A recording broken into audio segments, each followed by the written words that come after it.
ஏய் கிழவி, பாத்தியா? சவால்ல நான் தான் ஜெயிச்சேன். உன் பேரன் என் வீட்டுக்கு மருமகனா வர மாட்டான்னு சொன்னேல்ல, அதே மாதிரி நடத்தியும் காட்டிட்டேன்.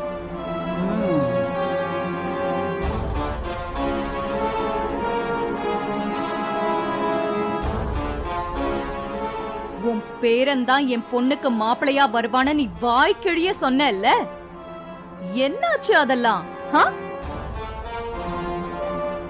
என்கிட்ட சபதம் போட்டு உன்னால ஜெயிக்க முடியுமா?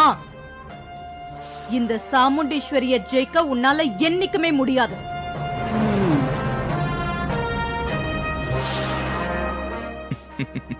மாமா, அத்த நிலைமைய பாத்தீங்களா?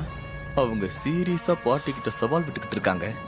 ஆனா அதெல்லாம் காமெடின்னு அவங்களுக்கே தெரியாது, நமக்கு தான் தெரியும். அவங்க சீரியஸா பேச பேச சிரிப்பு சிரிப்பா வருது மாமா. விடுங்க மாப்பிள, இதுல அவளுக்கு ஒரு அல்ப சந்தோஷம். நல்லா கத்திட்டு போட்டோம், நமக்கு தானே தெரியும் ராஜா யாருங்கிறது. ஐயோ ஐயோ. வாஸ்து வந்தா சாமுண்டீஸ்வரி, இப்ப நீ சொன்ன மாதிரி நான் உங்ககிட்ட தோத்துதான் போயிட்டேன், ஒத்துக்கிறேன். எப்படியோ என் பேத்தி வாழ்க்கை நல்லபடியா அமைஞ்சு போச்சு, அது எனக்கு போதும். அவ எங்க இருந்தாலும் யார் கூட இருந்தாலும் நல்ல சந்தோஷமா இருக்கணுமா, நான் மனசார அவளை வாழ்த்துறேன்.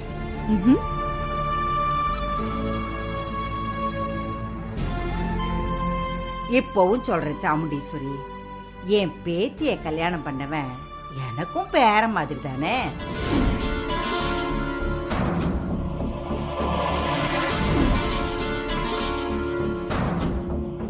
ஏய், என்ன சொல்ற? ஆமா, என் பேத்திய கல்யாணம் பண்ணிருக்கவன் எனக்கு பேரன் தானே.